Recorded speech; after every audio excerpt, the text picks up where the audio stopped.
দুনিয়ার জমিনের মধ্যে আল্লাহর কাছে সবচাইতে প্রিয় আমল হলো সময় মতো নামাজ পড়া।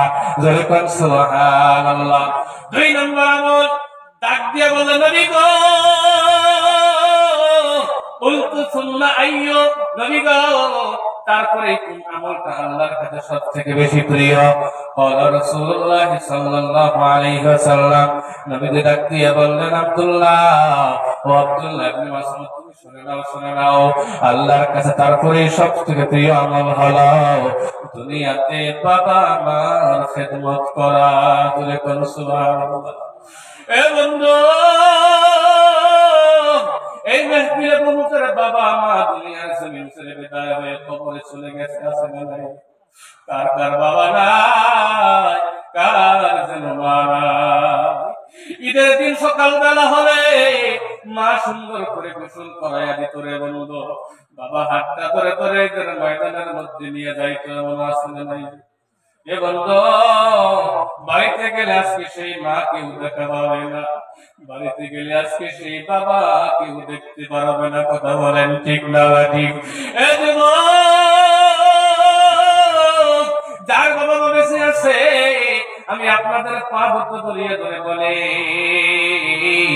দুনিয়ার জমিনের মধ্যে যাদের মা বাবা বেঁচে আছে, বন্ধু মা বাবাকে কাঁদাইও না। দুনিয়ার মধ্যে মা বাবাকে কাঁদাইন না রে বন্ধু। দুনিয়ার জমিনে আপনার বাবা যদি আপনার উপরে নারাজ থাকে, আপনার মা যদি আপনার উপরে নারাজ থাকে রে বন্ধু, আল্লাহর নবী বলেন, হুমা নারুকা হুমা জান্নাতুকা। জয় কোন সুবহানাল্লাহ। এ বন্ধু, আল্লাহর নবী জানায়া দেয়, যদি তোমার মা তোমার উপরে সন্তুষ্ট, তোমার বাবা তোমার উপরে সন্তুষ্ট, তাহলে তুমি তোমার বাবা মার জন্য আল্লাহ তোমাকে জান্নাত দান করে দেবে। জয় কোন সুবহানাল্লাহ। তুমি তোমার বাবা মা দুনিয়ার জমিনের মধ্যে তোমার উপরে নারাজ, তোমার উপরে যদি খুশি হয়ে যায়, দুনিয়ার জমিনের মধ্যে তোমার বাবা মা তোমার উপরে খুশি হয়ে যায় না বন্ধু, একটা কথা মনে রাখবা, আল্লাহ আপনাকে আমাকে জান্নাত দান করে দেবে। জোরে কোন সুবহানাল্লাহ। এই মাহফিলের মধ্যে কার কার বাবা দুনিয়ার জমিনের মধ্যে বেঁচে আছে, একটু হাত তুলে দেখান বন্ধু। কার কার বাবা মা দুনিয়ার বুকে বেঁচে আছে, একটু হাত তুলে দেখান। কার কার বাবা দুনিয়ার বুকে বেঁচে আছে? এ বন্ধু, দুনিয়ার জমিনের মধ্যে মা বাবা বড় নিয়ামত, পূর্ণ সম্পদ। মা বাবা বড় নিয়ামত। দুনিয়ার জমিনের মধ্যে যার বাবা মা নাই, সেই বুঝে মা বাবা কত বড় সম্পদ। এ বন্ধু, সারা দুনিয়ার মোহাব্বত এক জায়গায় করবে, সারা দুনিয়ার মোহাব্বত যদি এক জায়গার মধ্যে করা হয় বন্ধু, মায়ের মোহাব্বতের মতো মোহাব্বত দুনিয়ার মধ্যে কেউ করে না। কথা কোন ঠিক না? এ বন্ধু,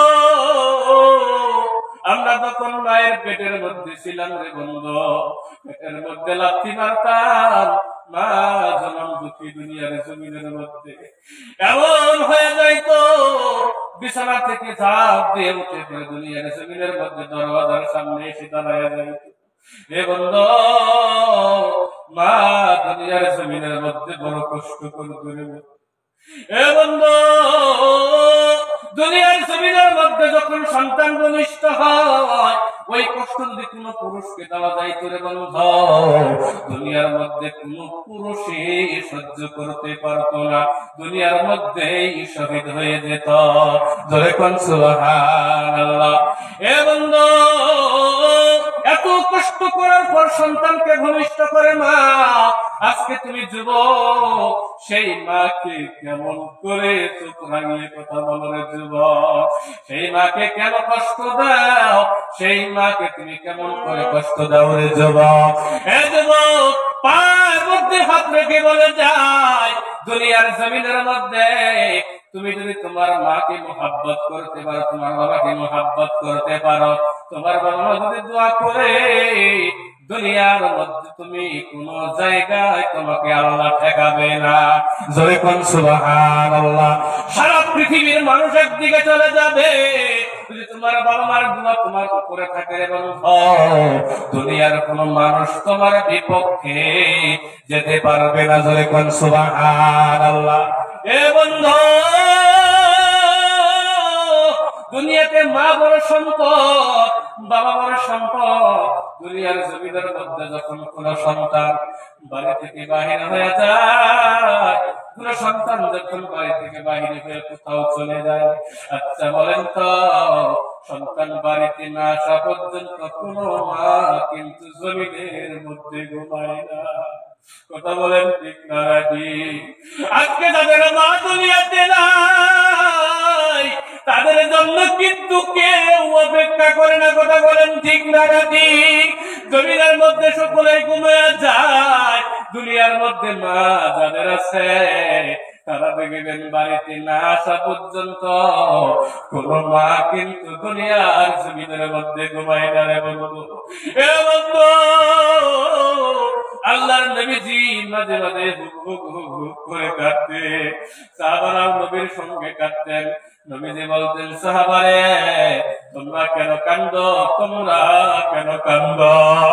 সাহাবারা বলতেন, নবী গো আপনি কি জন্য কান্দেন? আমরা আপনার কান্না সহ্য করতে পারি না। ও নবী আপনি কেন কান্দেন?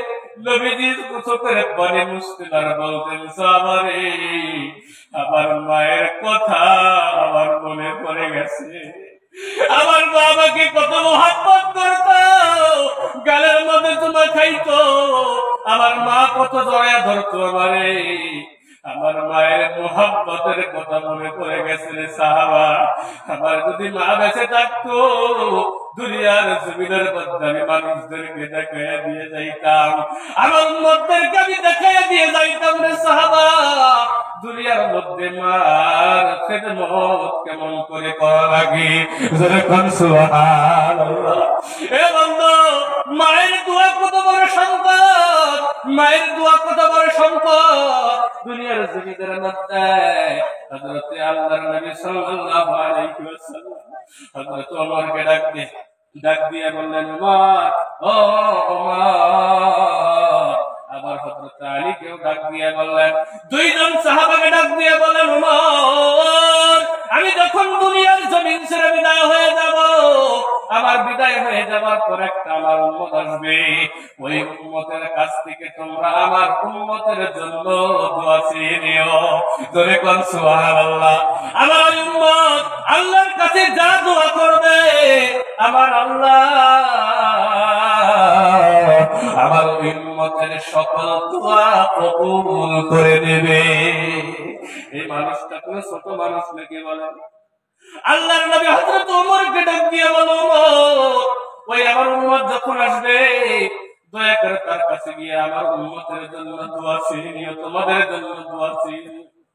ও বলে দুনিয়ার জমিনের মধ্যে আমার উম্মতদেরকে যেন আল্লাহ মাফ করে দেয়, এমন করে বলার সঙ্গে সঙ্গে আল্লাহর নবী দুনিয়ার জমিন ছেড়ে বিদায় হয়ে গেলেন।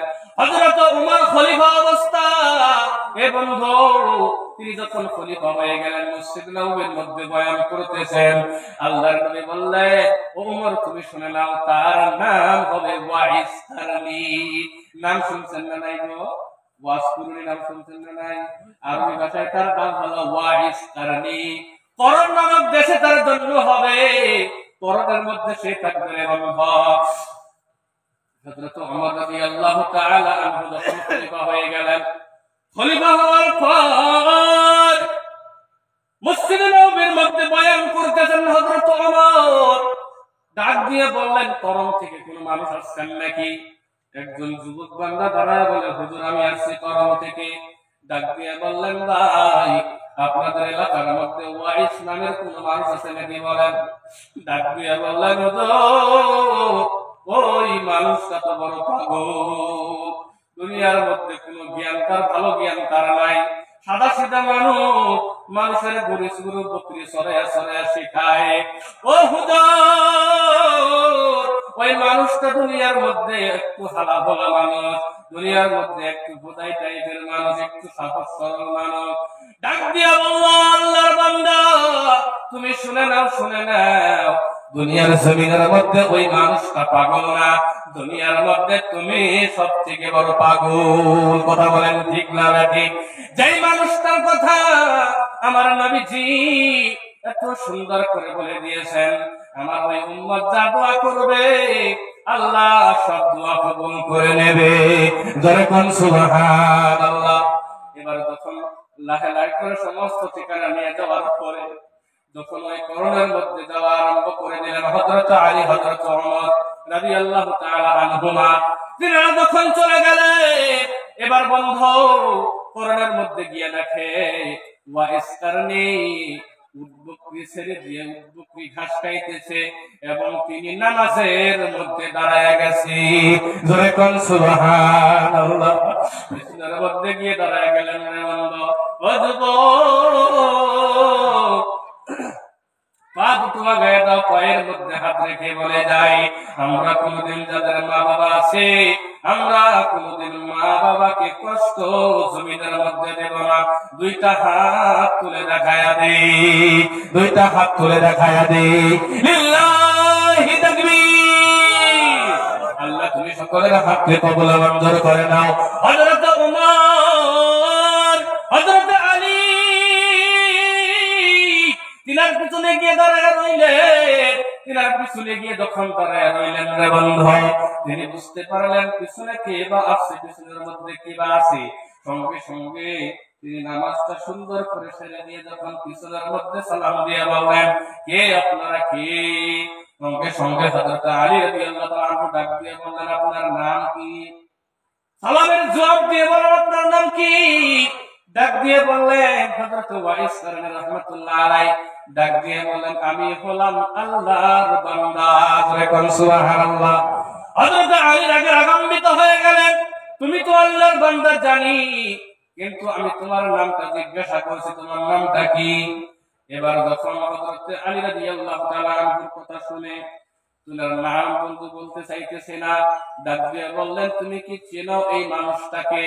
ইনি হলেন আমিরুল মুমিনিন হযরত ওমর রাদিয়াল্লাহু তাআলা আনহু। জোরে কোন সুবহানাল্লাহ। আল্লাহর নবীর 2 নম্বর খলিফা ছিলেন তিনি, আল্লাহর নবীর প্যারা সাহাবা ছিলেন তিনি। বন্ধু তিনার নাম যখন শুনেছে থরথর থরথর করে কাঁপা আরম্ভ করছে। ডাক দিয়ে বললেন, হুজুর আমি হলাম ওয়াইদ কারণী। জোরে কোন সুবহানাল্লাহ। নামটা যখন বলে দিলেন, নাম বলে দেওয়ার পর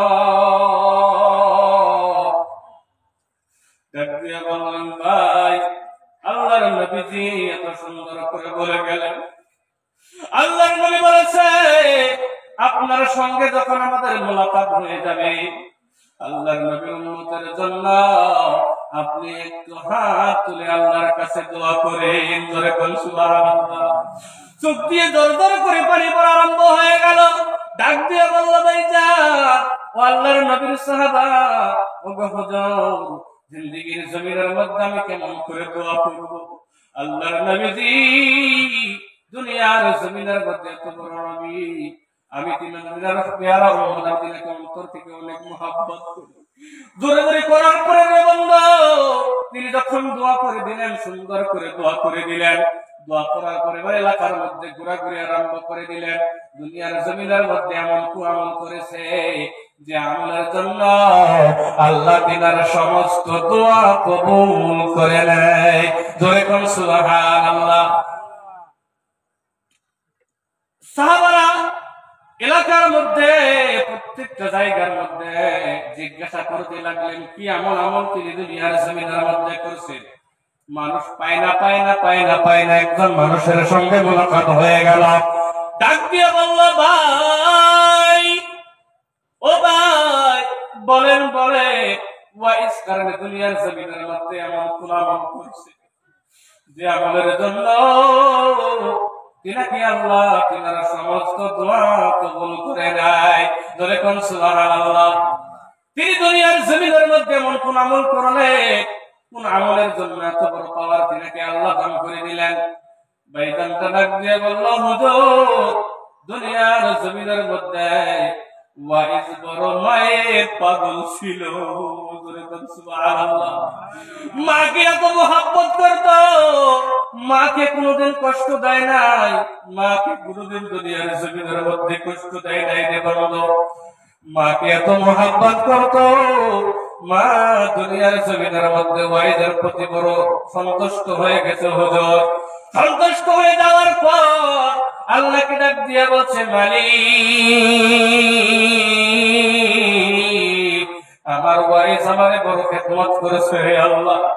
ও মালিক, আল্লাহ তুমি ওয়াইজ দুনিয়ার জমিনের মধ্যে দোয়া করবে, আল্লাহ তুমি একটা দোয়াও যেন ফিরিয়ে দাও না। ধরে কোন সুবহানাল্লাহ।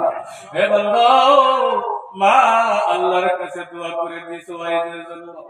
আল্লাহ ওয়াইজ করেন এর জন্য মায়ের দোয়া কবুল হয়ে গেছে।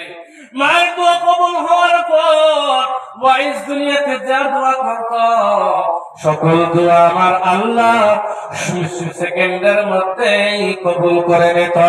ধরে কোন সুবহানাল্লাহ। হে বন্ধু, কিয়ামতের ময়দানে যখন ওয়াইজ করেন জান্নাতের দিকে যাওয়া আরম্ভ করে দিবে, আল্লাহ জান্নাতের ফয়সালা করবে। জান্নাতের দিকে যখন যাওয়া আরম্ভ করে দিবেন রে বন্ধু, জান্নাতের দিকে যাইতেছেন যাইতেছেন যাইতেছেন যাইতেছেন জান্নাতের দিকে যাবে। আল্লাহ হঠাৎ করে ডাক দিয়ে বলবে, ওয়াইজ দাঁড়াও। ওয়াইজ করলে দাঁড়ায় যাবেন, থরথর করে কাঁপবে। মালিক দুনিয়ার জমিনের মধ্যে আমি কি গুনাহ করলাম রে আল্লাহ। ও মালিক, তুমি আমাকে জান্নাতে যাওয়ার মধ্যে বাধা কেন দিয়েছো রে মালিক। ও মালিক, তুমি কেন আমার জান্নাতে যাওয়ার জন্য বাধা করতেছো, কেন ডাক দিয়ে দাঁড়াই তারপরে আল্লাহ আল্লাহ ডাক দিয়ে বলতো, ওয়াইজ দুনিয়ার জমিনের মধ্যে আমার বহুত বান্দা গুনার কাম করছে, ভালো কাম করতে পারে নাই রে বন্ধু। গুনার কাম করেছে, তাদেরকে আমি জাহান্নামের ফয়সালা করে দিয়েছি। তাকায়া দেখো, ওরে ভাই, তুমি তোমার দুনিয়ার জমিনের মধ্যে মায়ের খিদমত করেছো, দুনিয়ার জমিনের মধ্যে মাকে ভালোবেসেছো, মায়ের দোয়া পেয়েছো। ওয়াইজ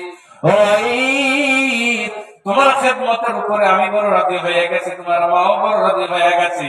তোমার মা যদি রাজি হয়ে গেছে, আমি আল্লাহ তোমার উপরে রাজি হয়ে গেছি। ওয়াইজ যাও যাও যাও, যারে যারে পছন্দ হয় আমার গুনাহগার বান্দাগুলোকে টেনে টেনে তুমি তোমার জান্নাতের মধ্যে দিয়া যাও।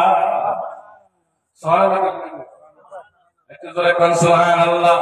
যারা যারা পছন্দ হয় তুমি বেছে বেছে তোমার মন পছন্দ মতো তুমি আমার বান্দাদেরকে জান্নাতের মধ্যে নিয়ে যাও। জোরে কোন সুবহানাল্লাহ। হে বন্ধু, তাহলে দুনিয়ার বুকে মায়ের খেদমত করার দরকার আছে না নাই? বাবার খেদমতের দরকার আছে না নাই? হে বন্ধু, মায়ের দোয়া বড় দোয়া রে বন্ধু। হে বন্ধু, জমিনের মধ্যে আব্দুল কাদের জিলানী রাহমাতুল্লাহ আলাইহি নাম শুনছেন না নাই? মায়ের দোয়ায় বড় ওলি হয়ে গেছে। ধরে কোন সুবহানাল্লাহ।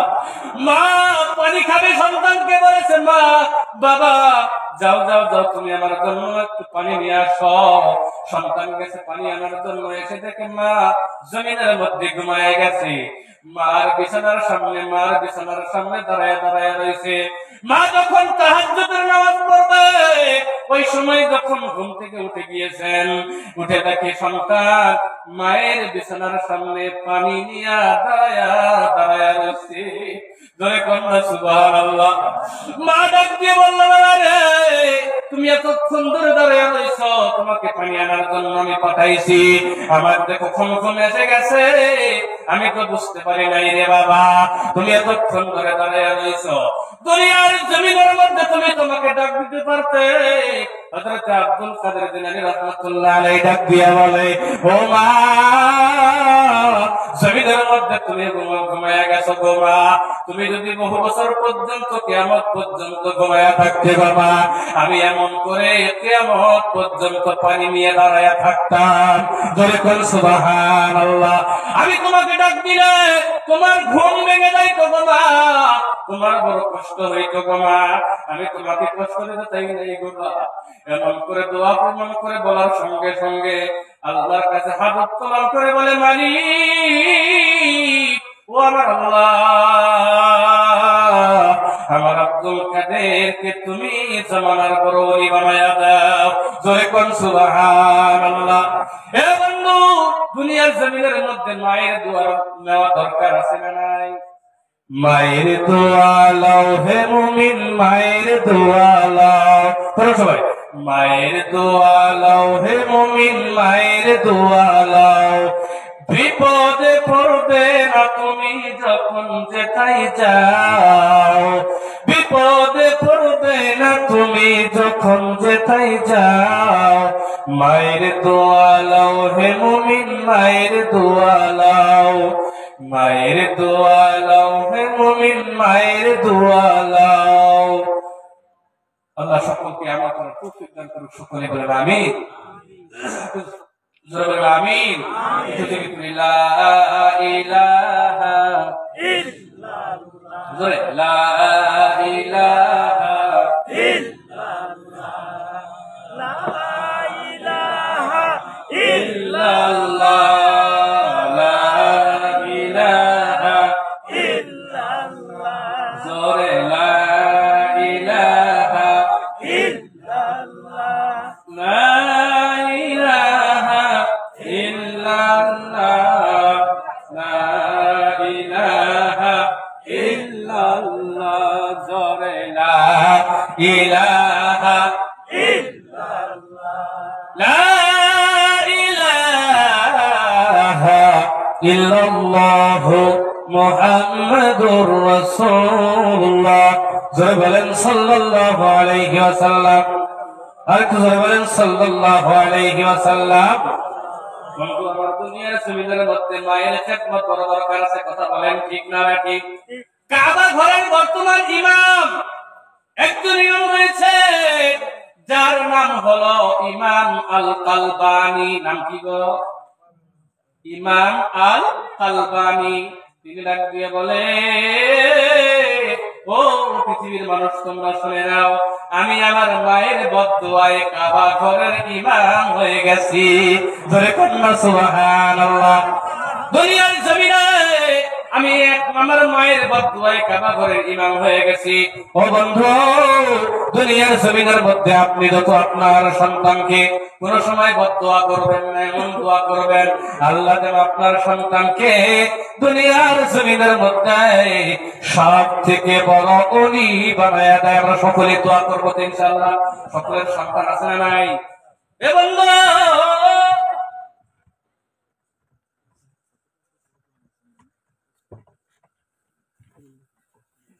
ইমাম আল কালবানী ডাক দিয়ে বলে, দুনিয়ার জমিনের মধ্যে আমি আমার মায়ের বদদুয়ায় বড় ওলি হয়ে আমি কাবা ঘরের ইমাম হয়ে গেছি রে বন্ধু।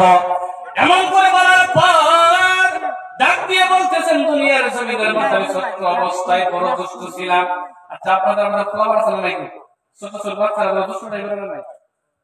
ছোট্ট, তিনি যখন ছোট্ট ছিলেন তিনি বলতেছেন, আমি যখন ছোট্ট ছিলাম আমি দুষ্ট প্রকৃতি ছিলাম, খুব পাইজামি করতাম, বদমাশি করতাম, আমার মা আমার সঙ্গে পারতো না, ষড়যন্ত্রী, বিশাল দুষ্ট ছিলাম। এমন কোন দুষ্টামি কান্নায় আমার দ্বারা হইতো না। এমন দুষ্টামি করতে করতে করতে করতে মা আমাকে একদিন বলল, আল্লাহ, আমার সন্তানটা এত দুষ্ট, এত দুষ্ট, আল্লাহ তুমি তোমার ঘরের ইমাম বানায় দাও আমাকে, তুমি তোমার ঘরে ইমাম কেন বানায় না দাও আল্লাহ। এমন করে বলার সঙ্গে সঙ্গে বলবো আল্লাহ দোয়াটা কবুল করে নিছেন। কবুল করার পরে সেই ইমাম আল কালবানী বর্তমান কাবা শরীফের ইমাম। জোরে কোন সুবহানাল্লাহ, জোরে কোন সুবহানাল্লাহ। তাহলে মায়ের দোয়ার দরকার আছে না নাই? বাবার দোয়ার দরকার আছে না নাই? ইনশাআল্লাহ তাদের বাবা মা বেঁচে আছে দুনিয়াতে, আমরা সকলেই বাবা মার খেদমত করব, বাবা মার কথা মতো চলবো, বাবা মার যেভাবে চলতে ভালোবাসেন আল্লাহ। বাবা মা যে কথা বলেন শুধু হালাল হারাম কথা শোনা যাবে না। ঠিক না? যদি বাবা মা কয়েকটা নামাজ পড়ে না শোনা যাবো কি? শোনা যাবো কি? সেটা শোনা যাবো না। তো আল্লাহ পাক আমাদের সকলকেই যাদের বাবা মা দুনিয়াতে বেঁচে আছেন সকলকে পিতামাতার খেদমত, সকলকে বাবা মার ভালোবাসা, সকলকে পিতামাতার খেদমত করে দুনিয়া থেকে জান্নাতের সার্টিফিকেট, দুনিয়া থেকেই পিতামাতার খেদমত করে জানি আমরা সকলেই আল্লাহর জান্নাতের মধ্যে যাইতে পারি। এতটুকু কথা বললাম। আমার কথার মধ্যে, ভাষার মধ্যে, আমাদের এলাকার কথার ভাষা আলাদা, আপনাদের কথার ভাষা আলাদা, হয়তো কিছু কথার মধ্যে ভুল ত্রুটি হতে পারে।